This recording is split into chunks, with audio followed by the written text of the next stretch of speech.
Good. Hi class, I'm Matthew. You don't know me because I haven't been there, but I'm in your class.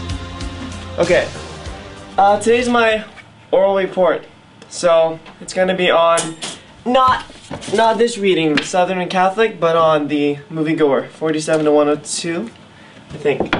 So I'm lucky because my whole presentation is a visual aid. You're like watching this on the screen right now, so I mean, why look at a PowerPoint when you can look at me, right? So, but I do have a PowerPoint picture. See, it's Hamlet. This will be important later when we get to talking about existentialism. Okay, so there's Hamlet looking at a skull. All right. Okay. All right. So, existentialism. Here's the layout. We're gonna talk about what it is, who's famous in it. Then we're going to talk a little bit about Kierkegaard. Then, well, I'm going to talk about, you're not going to talk unless you're talking to my presentation, which isn't good. Then we're going to talk about Walker Percy. He's an existentialist writer. Then we're going to show some examples of how existentialism comes into play in Moviegoer. Okay, so, first one. What is existentialism? Well, it's a trend of philosophical thought. It is a rejection of the rationalist idea that the whole universe has meaning and can be understood by the human mind. It's a rejection of that in favor of the idea that we create meaning. So it starts with the self, I exist, and it moves on from there. And so a thing that really preoccupies existentialists is this idea of death, which is where Hamlet comes in. So, in light of the fact that we're all going to die, the existentialists ask questions: why do I exist? Why am I here? How should I live in light of the fact that I'm going to die? And where does meaning come from? So these are the questions that existentialist philosophers and writers occupy themselves with.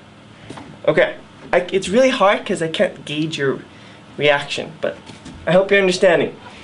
Okay, so because the existentialist rejects the idea of a rational argument type thing, what they do is they use the medium of narrative or parable or story, and that'll be important when we get to this guy.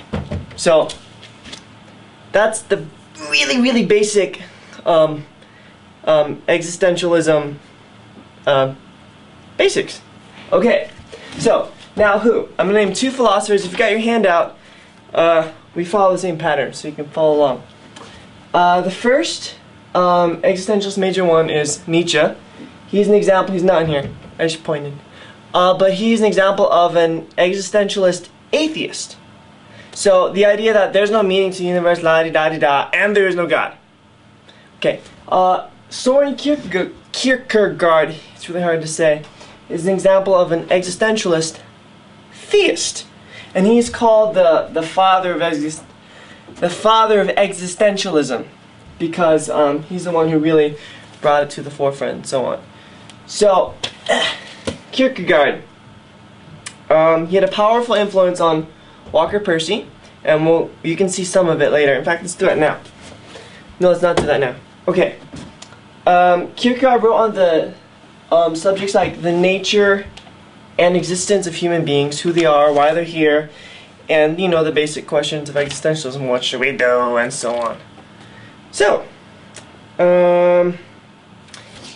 he said things like, stop trying to force the world to make rational sense and maybe embrace the absurdity. The world doesn't make rational sense, it just is. For example, the Christian faith, it has lots of little contradictions in it, like the idea of the infinite being finite in the incarnation. So Kierkegaard was like, just embrace it, embrace the absurd. So you can see how the rational gets thrown out a bit, but it's still pretty powerful stuff. And guys, oh yeah, and this guy used parables to communicate his thoughts. A lot of times he used illustrations instead of step-by-step logical deductive arguments and so on. So that's Kierkegaard, and we'll see more of him in here.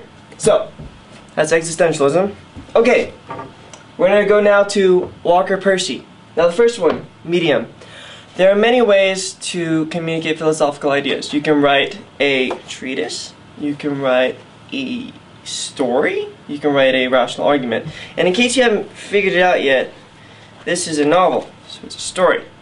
And so this is the chosen medium by which Walker Percy decides to communicate existentialist ideas. Well, more ideas than that, but there are a lot of existentialist things that come through here. And the important thing to see here is that this medium of using story and parable fits in with the other existentialist writers like Kierkegaard. Okay?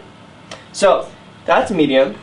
Now we're going to go on to characters. Characters are important because as this one PhD professor person in the university said, Percy's characters and characterization are central to his novels, like this, and his plots are secondary vehicles for conveying in Percy's art. An examination of Percy's characters is essential for understanding what Percy means when you write something.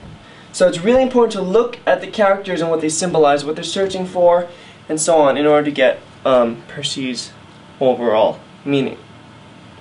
Okay, so that's the basic. Now we're going to go into a little bit more detail about characters.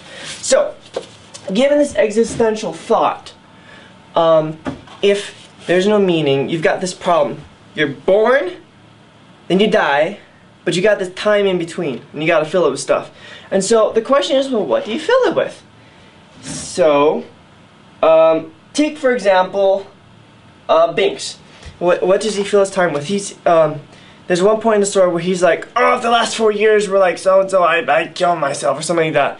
But he passes his time being a broker and trying to live the most ordinary life possible and just watching movies and so on. And that's how he fills his time. And then he begins this search for something more.